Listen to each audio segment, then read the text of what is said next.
ഇന്ന് നമ്മൾ പഠിക്കാൻ പോകുന്നത് റിലേഷൻസ് ആൻഡ് ഫങ്ഷൻസ് എന്ന് പറയുന്ന ചാപ്റ്ററാണ്.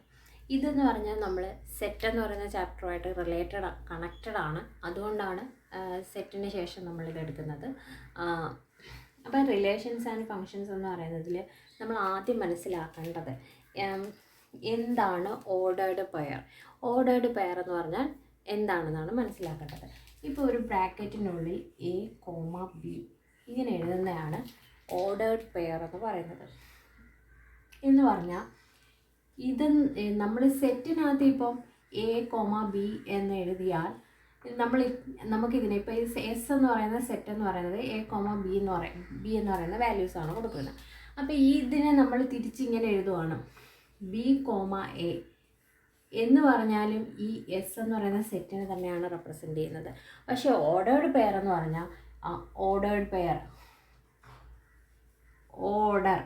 ഓർഡേർഡ് പെയറാണ്.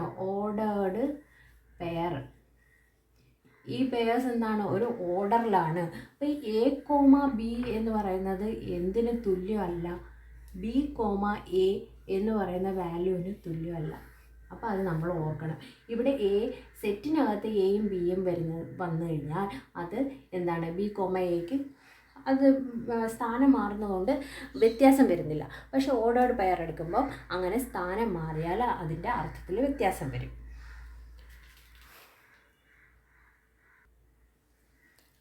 അടുത്ത ഇതിൽ വരുന്ന ഒരു ഇമ്പോർട്ടൻ്റ് ആയിട്ടുള്ള ഒരു ടോപ്പിക്കാണ്. നമുക്കിത് വെച്ച് ഒരുപാട് പ്രോബ്ലംസ് ചെയ്യേണ്ടി വരും. അപ്പോൾ Cartesian product of sets. Cartesian product എന്ന് പറഞ്ഞാൽ എന്താണ് എന്നാണ് പറയുന്നത്. അപ്പോൾ ഈ പ്രോഡക്റ്റ് എന്ന് പറയുമ്പോൾ നമ്മളതിനെ പ്രോഡക്റ്റ് കാണുന്നത് ഇങ്ങനെ ക്രോസ് സൈൻ ഇട്ടാണല്ലോ. അതുകൊണ്ട് ഇതിനെ നമ്മൾ കാർട്ടീഷ്യൻ പ്രോഡക്റ്റ് അല്ലെങ്കിൽ എന്തെന്നും പറയും, ക്രോസ് പ്രോഡക്റ്റ് എന്നും പറയും. ക്രോസ് പ്രോഡക്റ്റ് എന്നും പറയും. ഇപ്പോൾ എ എന്നും ബി എന്നും പറഞ്ഞ് രണ്ട് സെറ്റുകളുണ്ട്. എ എന്ന് പറയുന്ന ഒരു സെറ്റുണ്ട്, ബി എന്ന് പറയുന്ന ഒരു സെറ്റുണ്ട്. ഇതിനെ ക്രോസ് ചെയ്താൽ എ ക്രോസ് ബി, ഇതിൻ്റെ കാർട്ടീഷ്യൻ പ്രോഡക്റ്റ് നമ്മൾ എടുക്കുകയാണ്. അപ്പോൾ ഈ എ ക്രോസ് ബി എന്ന് പറയുമ്പോൾ നമുക്ക് കിട്ടുന്ന എലമെൻ്റ് എന്ന് പറയുന്നത് എന്തായിരിക്കും, ഒരു സെറ്റ് ഓഫ് എലമെൻറ്റ്സ് അതെന്താണ്, ഓർഡേർഡ് പെയറിലായിരിക്കും കിട്ടുന്നത് അല്ലേ. Set of all ordered pairs, അതിൽ എ ബി ഈ ഫോർമാറ്റിലുള്ള ഓർഡേർഡ് പെയർ ആയിരിക്കും. എന്ന് പറഞ്ഞാൽ സച്ച് ദാറ്റ് എന്ന് പറഞ്ഞാൽ ഈ എ എന്ന് പറയുന്നത് ഈ സ്മോൾ ലെറ്റർ, അതായത് ആദ്യം വരുന്ന element is an element of A എന്ന് പറയുന്ന സെറ്റിലെ എലമെൻ്റ് ആയിരിക്കും ആദ്യത്തെ ഈ ടേം എന്ന് പറയും, ആദ്യത്തെ term. Comma B is an element of set B. അപ്പം ഇതിങ്ങനെ എഴുതിയാൽ എ ക്രോസ് ബി എന്ന് എഴുതിയാൽ ആദ്യത്തെ എലമെൻറ്റ് സെറ്റ് എയിലെയും രണ്ടാമത്തെ എലമെൻറ്റ് സെറ്റ് ബി എയും ആയിരിക്കും റെപ്രസെൻ്റ് ചെയ്യുന്നത്. ഇത് നമുക്ക് ഒരു സിമ്പിൾ എക്സാമ്പിൾ വെച്ചിട്ട് മനസ്സിലാക്കാം. ഓക്കെ, ഇവിടെ രണ്ട് സെറ്റ് തന്നിട്ടുണ്ട്. സെറ്റ് എ 1 3 5 എന്ന് പറയുന്ന 3 എലമെൻറ്റ്സ്, സെറ്റ് ബിയിൽ 2 4 എന്ന് പറയുന്ന 2 എലമെൻറ്റ്. അപ്പം നമുക്ക് പ്രോഡക്റ്റ് എടുക്കണം, ക്രോസ് പ്രോഡക്റ്റ് എടുക്കണം. എ ക്രോസ് ബി എഴുതിയിട്ടുണ്ട്. അപ്പം ക്രോസ് ചെയ്യുമ്പം ആദ്യത്തെ എലമെൻറ്റും ആദ്യത്തെ സെറ്റിലെ എലമെൻറ്റും രണ്ടാമത്തെ സെറ്റിലെ എലമെൻറ്റും അതെന്താണ്, ഓർഡർ ആയിട്ടായിരിക്കും വരുന്നത് അല്ലേ. അപ്പം ആദ്യം 1 വരും, 1,2 സെറ്റിനകത്തിലായിരിക്കും വരുന്നതല്ലേ. കോമ, ഓർഡേർഡ് പെയറിൽ കോമ ഇടണം. എന്നിട്ട് ഇതിൻ്റെ 1 അടുത്ത ഓർഡർ പെയർ ഏതായിരിക്കും, 1,4 ആയിരിക്കും ഇല്ലേ. 4 ആയിരിക്കും. 2 നമ്മളെടുത്ത് അടുത്ത രണ്ടാമത് വരുന്നത് 4 ആയിരിക്കും. അപ്പോൾ ആദ്യത്തെ എലമെൻറ്റ് തീർന്നു, ഈ എലമെൻറ്റ് വെച്ച് തീർന്നു. അടുത്ത രണ്ടാമത്തെ എലമെൻറ്റ് എടുത്തു. അപ്പോൾ 3, 2, 3, 4, അപ്പോൾ എന്താണ്, രണ്ടാമത്തെ എലമെൻറ്റ് തീർന്നു. ഇനി മൂന്നാമത്തെ എലമെൻറ്റ് 5, 2 4, 5 4. ഇത്രയും വന്നു. നമുക്ക് എത്ര ഓർഡേർഡ് പെയർ കിട്ടി, എത്ര എണ്ണം കിട്ടി, 1 2 3 4 5 6 ഇല്ലേ. നമുക്ക് മൊത്തം എത്ര കിട്ടി, 6 എലമെൻറ്റ്സ് ഓർഡേർഡ് പെയേഴ്സ് നമുക്ക് ഈ ക്രോസ് ചെയ്തപ്പോൾ കിട്ടി. അപ്പം ഇതിനകത്ത് നമുക്ക് എന്ത് മനസ്സിലാക്കാം, ക്രോസ് ചെയ്യുമ്പോൾ കിട്ടുന്നത്, അതായത് number of A cross B ചെയ്യുമ്പോൾ കിട്ടുന്ന നമ്പേഴ്സ് എന്ന് പറഞ്ഞാൽ number of set A dot number of set B. അപ്പോൾ ക്രോസ് ചെയ്യുമ്പോൾ നമുക്ക് കിട്ടുന്ന എന്താണ്, എ എന്ന് പറയുന്ന സെറ്റിൽ എത്ര എലമെൻ്റ് ഉണ്ട്, ബി എന്ന് പറയുന്ന സെറ്റിൽ എത്ര എലമെൻ്റ് ഉണ്ട്, ആ നമ്പേഴ്സിനെ മൾട്ടിപ്ലൈ ചെയ്താൽ മതി. സെറ്റ് എയിൽ എത്ര എലമെൻറ്റ്സ് ഉണ്ട്, 3 എലമെൻറ്റ്സ് ഉണ്ട്. സെറ്റ് ബിയിൽ എത്ര എണ്ണം ഉണ്ട്, 2 ഉണ്ട്. അപ്പം എ ക്രോസ് ബിയിൽ എത്ര എലമെൻറ്റ്സ് വരും, 6 എലമെൻറ്റ്സ് വരും. അപ്പോൾ അതത് മനസ്സിലാക്കണം. ഇനി അടുത്തത് നെക്സ്റ്റ് നമ്മൾ മനസ്സിലാക്കേണ്ടതെന്ന് പറഞ്ഞാൽ, നമ്മൾ എ ക്രോസ് ബി ആണ് ഇവിടെ ചെയ്തത്. ഇവിടെ എ ക്രോസ് ബി ആണ് ചെയ്തത്. നമ്മൾ ഇനി അടുത്ത് എന്ത് ചെയ്യാൻ പോവുക, ബി ക്രോസ് എ ചെയ്യാൻ പോവുക. ബി ക്രോസ് എ ചെയ്യുമ്പോൾ നമ്മൾ എപ്പോഴും ആദ്യത്തെ ക്രോസിന് മുന്നേ ഏതാണെന്ന് വെച്ചാൽ ആ എലമെൻറ്റ് വേണം ആദ്യം എടുക്കാൻ. അപ്പോൾ 2,1 വരും അല്ലേ, 2,1 വരും ആദ്യത്തെ എലമെൻറ്റ്. അടുത്തത് 2,3, 2,5. അപ്പം തീർന്നു, അത്രയായപ്പോൾ തീർന്നു. 4, അടുത്തത് 4, 1, 4, 3, 4, 5. ഇത്രയാകുമ്പോൾ എലമെൻറ്റ്സ് തീർന്നു. നോക്കേ, ഈ സെറ്റിലെ എലമെൻറ്റ്സ് നമുക്ക് എ ക്രോസ് ബിയുടെ ഇതുമായിട്ട് തുല്യമാണോ? അല്ല. അപ്പം ഇവിടെ 1,2 വന്നിട്ടുണ്ട്, ഇവിടെ 2,1 വന്നിരിക്കുന്നത്. അപ്പോൾ അതെന്താണ്, ഈക്വൽ അല്ല. അതുകൊണ്ട് നമുക്ക് എന്തോ പറയാൻ പറ്റും, എ ക്രോസ് ബി എന്ന് പറയുന്നത് ബി ക്രോസ് എക്ക് തുല്യം അല്ല. എ ക്രോസ് ബി എന്ന് പറയുന്നത് ബി ക്രോസ് എക്ക് നോട്ട് ഈക്വൽ ടു ആണ്, not equal to B cross A ആണ്. ഓക്കെ, നമ്മൾ ഇതാണ് പഠിച്ചത്. A cross B B cross എക്ക് ഈക്വൽ ആയിരിക്കത്തില്ല. അതുപോലെ number of A cross B എന്ന് പറയുന്നത് എന്തിന് തുല്യമായിരിക്കും, എ എന്ന് പറയുന്ന സെറ്റിൻ്റെ നമ്പേഴ്സും ബി എന്ന് പറയുന്ന സെറ്റിൻ്റെ എത്ര നമ്പർ ഓഫ് ടേംസ് ഉണ്ട് അതിൻ്റെ പ്രോഡക്റ്റ് ആയിരിക്കും എന്ന് പറഞ്ഞു. ഇനി അടുത്തത് നമ്മളിപ്പം പറയുവാണ്, സെറ്റ് എ എന്ന് പറയുന്നത് ഒരു നൾ സെറ്റാണ്. നൾ സെറ്റ് എന്ന് പറഞ്ഞാൽ എന്താണെന്ന് നമുക്കറിയാം, എം ടി സെറ്റാണ്, അതിലൊന്നുമില്ല. സെറ്റ് എ എന്ന് പറഞ്ഞാൽ എം ടി സെറ്റാണ്. സെറ്റ് ബി എന്ന് പറയുന്നത് എന്താണ്, നൾ സെറ്റ്. രണ്ടും നൾ സെറ്റായാൽ നമുക്ക് ക്രോസ് ചെയ്യാൻ വേണ്ടിയിട്ടൊന്നും കാണത്തില്ല, അവിടെ നൾ സെറ്റ് ആയിരിക്കും. ഇനി ഈ സെറ്റ് എ എന്ന് പറയുന്നത് നൾ സെറ്റാണ്. എ അല്ലെങ്കിൽ സെറ്റ് ബി നൾ സെറ്റ്, അതായത് ഇവിടെ ഓർ വരുവാണ്, ഏതെങ്കിലും ഒരു സെറ്റ് നൾ സെറ്റാണ്. അങ്ങനത്തെ കേസിൽ നമുക്ക് എന്താണ്, ക്രോസ് എടുത്താൽ എന്ത് തന്നെ വരത്തുള്ളൂ, നൾ സെറ്റ്. അതായത് ഏതെങ്കിലും ഒരു സെറ്റ് നമ്മൾ ക്രോസ് പ്രോഡക്റ്റ് എടുക്കാൻ പോകുന്ന സെറ്റിൽ എലമെൻറ്റ്സ് ഇല്ല എന്നുണ്ടെങ്കിൽ ആ ക്രോസ് ചെയ്യാൻ പറ്റുമോ? ഇല്ല. അപ്പോൾ അതെന്ന് പറയുന്നത് എന്തായിരിക്കും, നൾ സെറ്റ് ആയിരിക്കും. അപ്പം എ എന്ന് പറയുന്നത് നൾ സെറ്റ് അല്ല, എ നൾ സെറ്റ് അല്ല,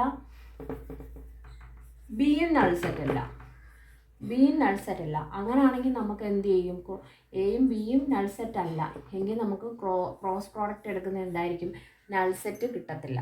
അപ്പോൾ അത് ഓർത്ത് വയ്ക്കണം. എന്ന് പറഞ്ഞാൽ ഇവിടെ ഓർ എന്ന് പറയുന്നതാണ് വരുന്നത്, ഇവിടെ ഓറാണ് വരുന്നത്, ഇവിടെ എന്താണ്, ആൻഡ് ആണ് വരുന്നത്, ഇവിടെ ആൻഡ് ആണ് വരുന്നത്. നൾ സെറ്റ് അല്ലാത്ത കേസ് എന്താണ്, രണ്ടിടത്തും നൾ സെറ്റ് അല്ലെങ്കിലാണ് നമുക്ക് എന്ത് കിട്ടുന്നത്, നൾ സെറ്റ് അല്ലാത്ത ഒരു സെറ്റ് പ്രോഡക്റ്റ് എടുക്കുമ്പോൾ കിട്ടുന്നത്.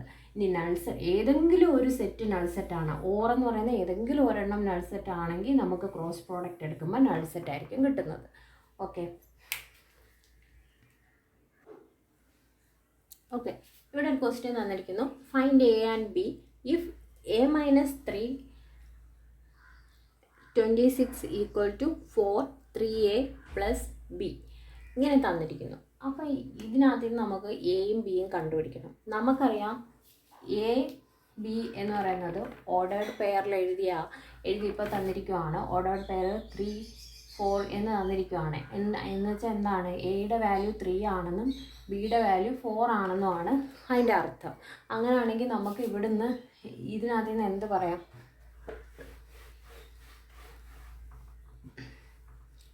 എ മൈനസ് 3 ഈക്വൽ ടു 4 എന്ന് പറയാം ഇല്ലേ, ഇത് ഈക്വലാണ് അല്ലേ.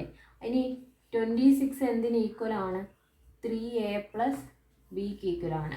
അപ്പോൾ ഇത് സോൾവ് ചെയ്താൽ നമുക്ക് വാല്യൂസ് ഈസി ആയിട്ട് കിട്ടും. അപ്പോൾ ആദ്യത്തേത് സോൾവ് ചെയ്യാം.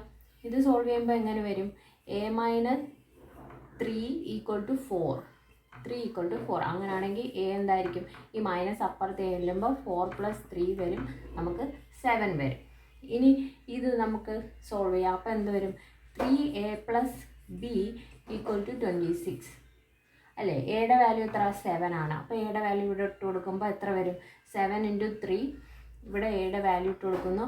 അപ്പോൾ 7 × 3 plus B is equal to 26. B is equal to 26 minus 21. അപ്പോൾ എത്ര വരും? 4 അല്ല, സോറി, 5 വരും. അപ്പോൾ നമുക്ക് വാല്യൂസ് എയുടെയും ബിയുടെയും വാല്യൂസ് കിട്ടിയിട്ടുണ്ട്. അടുത്തത് നമ്മൾ പ്രോഡക്റ്റ് എടുക്കുമ്പം, ക്രോസ് പ്രോഡക്റ്റ് എടുക്കുമ്പം എന്താണ് ഇത്? ഡിസ്ട്രിബ്യൂട്ടീവ് ആണ്. നമ്മൾ ആദ്യത്തെ ചാപ്റ്ററിൽ സെറ്റിനകത്ത് പഠിച്ചിട്ടുണ്ടായിരുന്നു. സെറ്റ് എന്ന അതിനകത്ത് യൂണിയനും ഇൻ്റർസെക്ഷനും ഒക്കെ ഡിസ്ട്രിബ്യൂട്ടീവ് നേച്ചറാണെന്ന് പറഞ്ഞിട്ടുണ്ടായിരുന്നു. അപ്പോൾ അതേപോലെയാണ് ഇതും ഡിസ്ട്രിബ്യൂട്ടീവ് ആണ്. അപ്പോൾ A cross B union C എന്ന് പറയുമ്പോൾ ക്രോസ് അകത്തോട്ട് പോയിട്ട് A cross B union A cross C എന്ന് വരും. എ ക്രോസ് സി എന്ന് വരും. അതുപോലെ എ ക്രോസ് ബി ഇൻ്റർസെക്ഷൻ ആണ് വരുന്നതെങ്കിൽ എന്താണ്? അതും ഡിസ്ട്രിബ്യൂട്ടീവ് ആകുമ്പോൾ എങ്ങനെ വരും?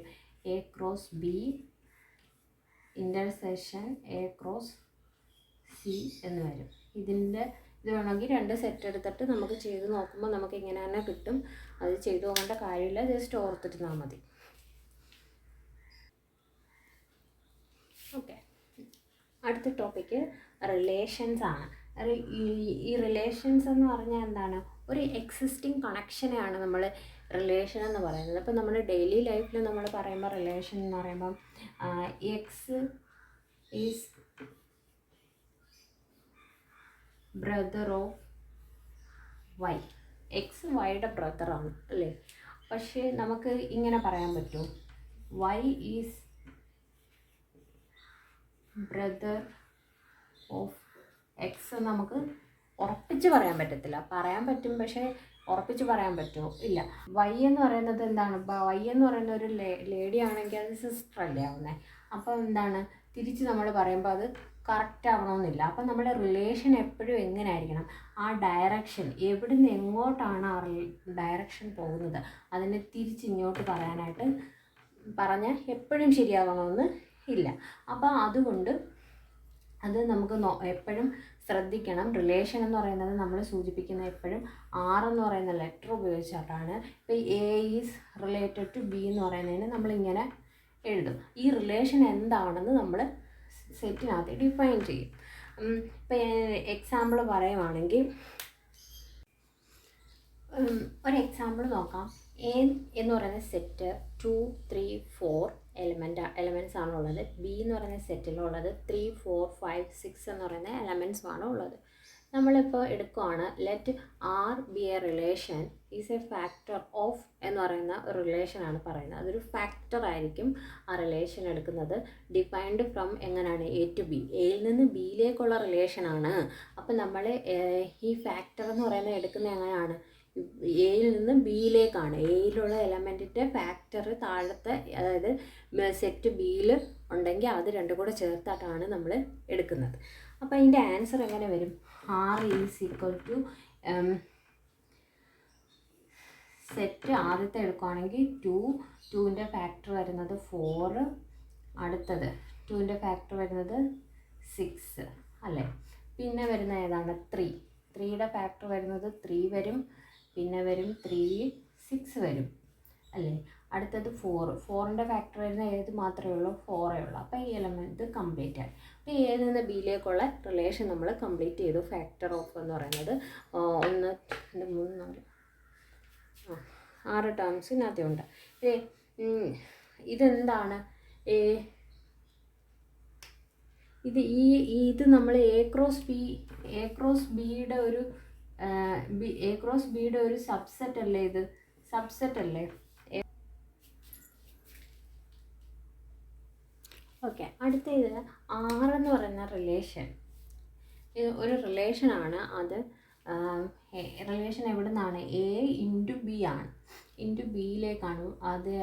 ആൻഡ് നമുക്ക് കിട്ടുന്ന റിലേഷൻ ഒരു എം ടി സെറ്റാണെങ്കിൽ, റിലേഷൻ നമ്മൾ എഴുതുമ്പം ഒരു എം ടി സെറ്റാണ്, അതായത് ഒന്നും കിട്ടുന്നില്ലെങ്കിൽ അതിനെ നമ്മൾ എന്ത് പറയും? എം ടി റിലേഷൻ എന്ന് പറയും. ഇനി ആർ എന്ന് പറയുന്നത് ഒരു റിലേഷൻ എടുക്കുമ്പം ആർ എന്ന് പറയുന്നത് എ ക്രോസ് ബിയെ തന്നെയാണ് കിട്ടുന്നത്. നമ്മൾ പറഞ്ഞ നേരത്തെ നമ്മൾ എക്സാമ്പിൾ ചെയ്തപ്പോൾ എന്താണ്, എ ക്രോസ് ബിയുടെ ഒരു സബ്സെറ്റിനെയാണ് നമുക്ക് കിട്ടുന്നത്. പക്ഷേ എ ക്രോസ് ബി തന്നെ നമുക്ക് കിട്ടുവാണെങ്കിൽ അതിനെ നമ്മൾ എന്ത് പറയും, യൂണിവേഴ്സൽ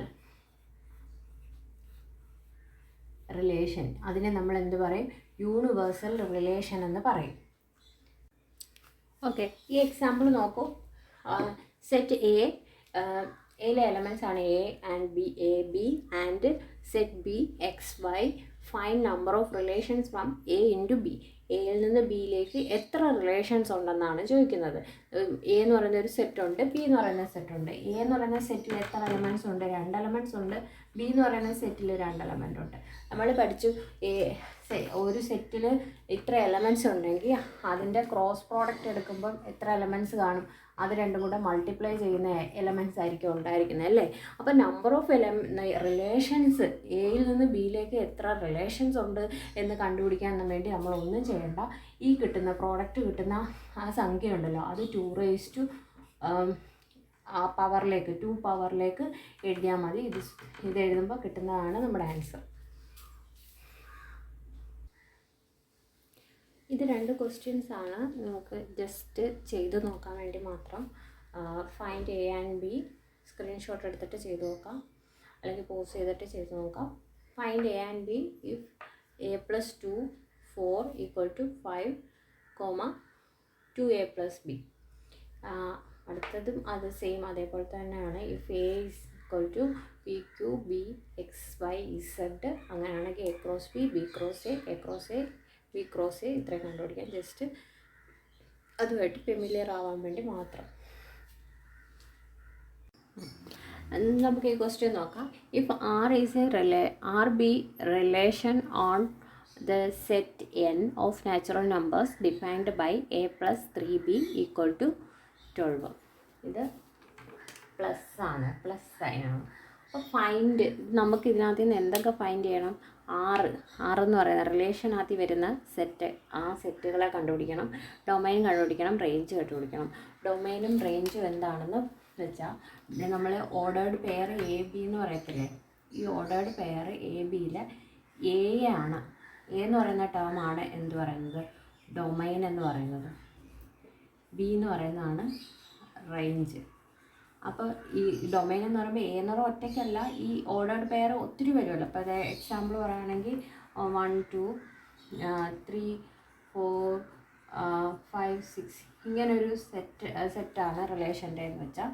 ഇതിൽ ഡൊമൈൻ എന്ന് പറയുന്നത് എങ്ങനെയായിരിക്കും, 1 3 5 ആയിരിക്കും ഡൊമൈൻ. ഇതിൻ്റെ അകത്തിലാണ് പറയുന്നത്. റേഞ്ച് എന്ന് പറയുന്നത് 2 4 6 ആയിരിക്കും റേഞ്ച് എന്ന് പറയുന്നത്. ഇതാണ് റേഞ്ചും ഡൊമൈനും. ആദ്യം വരുന്ന, അതായത് ഓർഡേർഡ് പെയറിൽ ആദ്യം വരുന്ന ഡൊമൈനും രണ്ടാമത് വരുന്നത് റേഞ്ചും ആണ്. അത് ജസ്റ്റ് ഓർത്ത് വെച്ചിരുന്നാൽ മതി. എന്നിട്ട് നമുക്ക് ഈ പ്രോബ്ലം അത് വെച്ചിട്ട് ചെയ്യാൻ പറ്റും. എങ്ങനെയാണെന്ന് വെച്ചാൽ,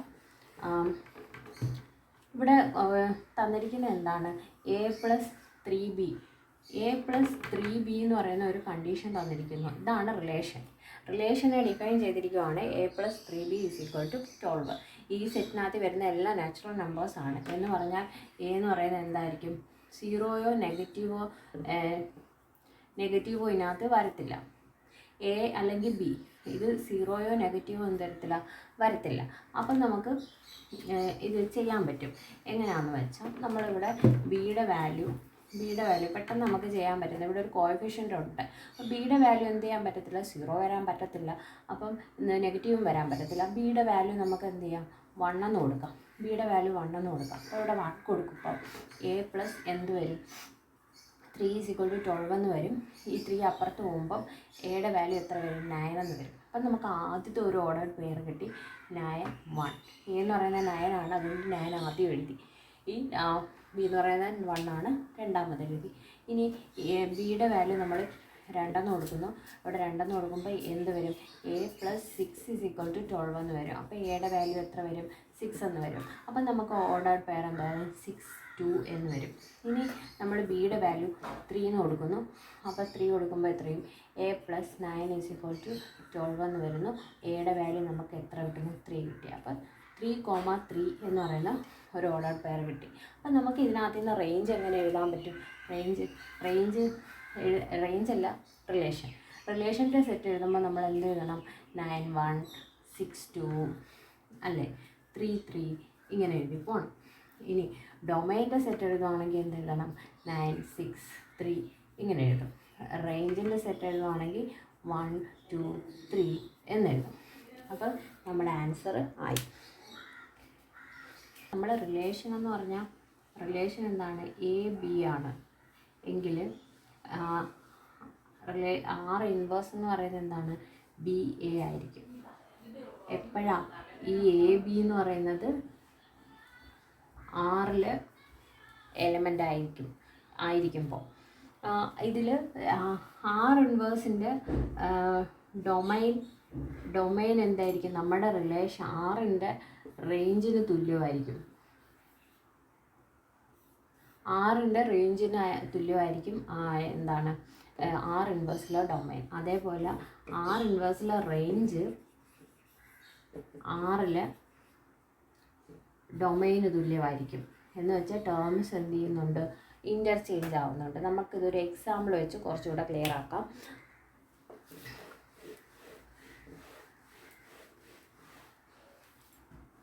അതായത് A എന്ന് പറയുന്നത് 1, 2, 3, 4 ഇങ്ങനെ കുറേ എലമെൻറ്റ്സ് ആണ്. 1, 2, 3 വരെ മതി. B എന്ന് പറയുന്നത് A, B, C, D. ഇത് 2 സെറ്റാണ്. ഇവിടെ റിലേഷൻ എന്ന് പറയുന്നത് എന്താണെന്ന് പറയുന്നത് ഇങ്ങനെയാണ്. 1A, 1C റാൻഡമായിട്ട് എടുക്കുക, പ്രത്യേകിച്ച് റൂളൊന്നുമില്ല. 1C, 2D,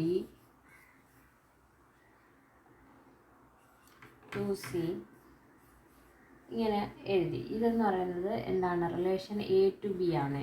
എയിൽ നിന്ന് ബിയിലേക്കുള്ള ഒരു റിലേഷനാണ്. എയിൽ നിന്ന് ബിയിലേക്കുള്ള റിലേഷനാണ്. അപ്പം നമുക്ക് ഇതിനകത്തിൽ എന്താ R ഇൻവേഴ്സ് കണ്ടുപിടിക്കുന്നത് എങ്ങനെയാണ്? R ഇൻവേഴ്സ്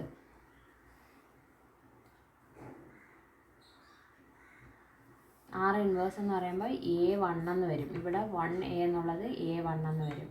C1 എന്ന് വരും. D2 എന്ന് വരും. C2 എന്ന് വരും. ഇനി ഇതിൻ്റെ റേഞ്ച് R ഇൻവേഴ്സിൻ്റെ റേഞ്ച് എന്ന് പറയുന്നത് റേഞ്ച് എന്ന് പറയുന്നത് ഏത് വരും? ഇവിടെ ഡൊമൈൻ റേഞ്ച് എന്ന് പറയുന്നത് എന്താ? 1, 2 റേഞ്ച് 1, 2 എന്ന് വരും. ഡൊമൈൻ A, C, D എന്ന് വരും അല്ലേ?